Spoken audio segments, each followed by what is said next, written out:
All right, guys, so newly sworn in GOP Virginia Governor Glenn Youngkin has started off his first day in office with a bang. Okay, what a bang. As he has signed 11 sweeping executive orders, including repealing mask mandates and banning critical race theory. And we're going to get more into those executive orders. However, I want to say this. Glenn Youngkin, him winning in Virginia in this November started what a lot of people are seeing as the red wave, right? Biden's administration has been doing terrible, right? Ever since the dude been in office, he's been failing everything. Okay, and Virginia's governor's race was really the first time that the American people could go to the polls and express their frustration, right? And lo and behold, the American people showed up, right? The Virginians showed up, primarily led by a grassroots movement in which parents backlash against the tyranny going on in our school system, specifically what was going on in Loudon County. So it not only was a backlash against Biden, but it also was a backlash against what is going on in our schools and giving power back to the parents, right? Giving power back to the people, okay? So with that being said, there's a whole lot of optimism going into 2022 for the GOP, as again, Virginia has shown that, in fact, the GOP can win elections, right? And that the people are certainly fed up with the Biden administration. However, the only thing left is to execute, right? You got to execute on your promises. And boy, oh boy, is Glenn Youngkin showing on the first day that he is willing to do that. Take a look. According to the best of my ability. So help me God. So help me God. And that was the moment Republican Glenn Youngkin was sworn in as Virginia's newest governor. And Youngkin is off to a busy start, putting in a stack of executive orders. 7 News on Your Side's Nick Manock has been in Richmond all weekend. He brings us a closer look at the governor's first day. After being sworn in, Governor Glenn Youngkin signed a flurry of executive orders, all part of his day one game plan. My fellow Virginians, it's day one. Let's get to work. And that's what Glenn Youngkin did after he was sworn in as Virginia's 74th governor. Youngkin signed several executive actions, including lifting the requirement for state employees to get vaccinated against COVID-19, an executive action banning critical race theory from being taught in the classroom. And he signed an executive action lifting the mask requirement in Virginia schools. Yes, we will remove politics from the classroom. And we will focus on essential math and science and reading. And we will teach all of our history, the good and the bad. During his inaugural speech, Youngkin thanked his predecessor. Suzanne and I want to thank Governor Ralph Northam and First Lady Pam Northam for being so gracious and supportive during this transition. Youngkin also called for unity. We are one Virginia. We are all sailing in the same boat. And with faith in a loving God, whose presence can be felt here today. And he ended the inauguration ceremony the way he started his campaign for governor, in prayer. There's no way to embark on what's in front of us without asking for help. Altogether, Governor Youngkin signed 11 executive actions. You can learn more about them on our website at WJLA.com. In Richmond, Nick Manock, 7 News. And one of those executive orders is to investigate Loudon County Public Schools. The new Attorney General Jason Miyares is announcing that investigation is open, saying in part, quote, Loudon County Public Schools covered up a sexual assault on school grounds for political gain, leading to an additional assault of a young girl.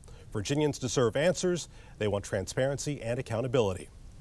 Loudon County released a statement Friday saying since those assaults, they have hired a new interim Title IX coordinator and have also taken additional actions to create a robust process for alternative school placements to better serve students who may pose a safety risk to themselves or others. Now, they also say there will be mandatory training for administrators about timely reporting of disciplinary actions. You can read more from the district on our website right now at WJLA.com. Now, Youngkin also signed in an executive order to allow parents to make decisions about whether their kids wear a mask in school. All week long, 7 News has been on your side, checking in with Northern Virginia school districts. Most indicate their policies requiring masks in school buildings will remain in place for now. And Arlington schools have already come out tonight saying their mandate will stay. Several districts referenced a separate state law that says schools must follow mitigation strategies that are recommended by the CDC. Others said they will follow the guidance of their local health departments. We have posted all of the school district responses that we've gotten so far on WJLA.com. All right, so a lot of you guys obviously are happy to see that the new Attorney General, Jason Miyares, is getting to the root of the corruption, right? Specifically what's going on in Loudon County, which is something that I've talked about, everybody's talked about. It's basically become a national news story, and I'm happy to see that, you know, the new Republican Attorney General coming in is actually trying to weed out the corruption, okay? He's also investigating the Virginia Parole Board for letting criminals out on the streets and cop killers and stuff like that. He also fired like 30 people from the office. There are reports that he got rid of the whole civil rights division of the office. However, those reports were not true, okay? He fired like 2 people, okay, from that division.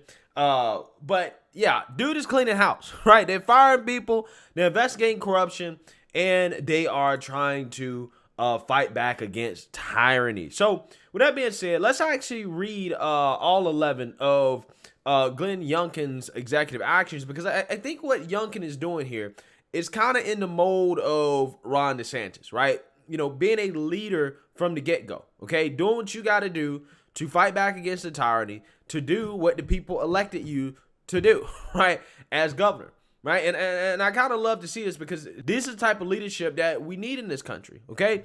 You know, for the most part, we won't be able to sway things on a national level until 2024, right? So until then, it's important to win these local elections, because that is what's going to protect people on the ground level, okay? So let's read here. The list of executive orders and directives Youngkin signed is as follows per his office. Executive order number 1 delivers on his day 1 promise to restore excellence in education by ending the divisive concepts, including critical race theory in public education. Yeah, I'm glad he's doing that, right? We need to focus on teaching kids actual real skills, right? The basics, okay, rather than critical race theory. Executive order number 2 delivers on his day 1 promise to empower Virginian parents in their children's education and upbringing by allowing parents to make decisions on whether their child wears a mask in school. Now, the previous news clip that I showed you guys basically said that, hey, you know, even though he's doing this, that's still probably going to be a legal battle, right? As some schools, particularly in northern Democrat-run Virginia, want to continue to still implement this policy in schools anyways. So there'll be a legal battle. Executive order number 3 delivers on his day 1 promise to restore integrity and confidence in the parole board of the Commonwealth of Virginia. That is in reference to the investigation that the Attorney General is doing. Executive order number 4 delivers on his day 1 promise to investigate wrongdoing in Loudon County. We discussed that as well. Executive order number 5 delivers on his day 1 promise to make government work for Virginians by creating the Commonwealth Chief Transformation Office. Executive order number 6 delivers on his day 1 promise to declare Virginia open for business. I guess this is symbolic in a sense where he's like, okay, you know, we're not locking down, right? We're not implementing these policies that hinder business in our state. I guess that's kind of what that refers to. Executive order number 7 on his day 1 promise to combat and prevent human trafficking and provide support to survivors. Again, that's a big thing that conservatives are going to like, right? Conservatives are really, really big against human trafficking. Executive order number 8 delivers on his day 1 promise to establish a commission to combat anti-Semitism. Executive order number 9 on his day 1 promise to withdraw from the Regional Greenhouse Initiative. All right, so that was like a regional initiative that states got into. I'm assuming like the states of like what, probably Maryland, Virginia, New Jersey, whatever, right? You know, states in that area to reduce emissions, greenhouse emissions. Again, this is going to trigger the libs, right? As if that actually really made a dent at all in climate change. But anyways, it is what it is. Executive directive number 1 delivers on his fulfilling his day one promise to jumpstart economy by cutting job-killing regulations by 25%, aka tax cuts. Executive Director number 2 delivers on his fulfilling his day one promise to restore individual freedoms and personal privacy by rescinding the vaccine mandate for all state employees. Again, going to be very, very popular with conservatives in Virginia, him repealing that vaccine mandate for all state employees. So, you know, with that being said, I mean, listen, in regards to day one actions, I mean, you couldn't really ask for much more out of the GOP governor, right? He came in, he made these promises, and he's, at least it seems like he's trying to execute on those promises day one, right? And that's what you like to see, right? That's what you like to see, right? I hope this starts a trend of, you know, GOP governors really taking charge of their states, really trying to, you know, push back against the tyranny and, you know, trying to, you know, give power back to the people, back to the parents when it comes to education in schools. And I hope that this continues, and I hope that this is not just, you know, him grandstanding or, you know, symbolism and all that stuff. No. I hope that this continues. I want to see these guys really, really, really push for policies that are going to get us back to normalcy. Okay, that's what I want to see. So, again, this is good for Glenn Youngkin, right? This is a good start for Winston Sears as well and the Attorney General Jason Myers, who surprised the country, right, by winning in Virginia. That likely is going to kickstart a red wave around this country. So, let me know what you guys think. Make sure you like, comment, and subscribe. Most importantly, share a Black conservative perspective. Peace.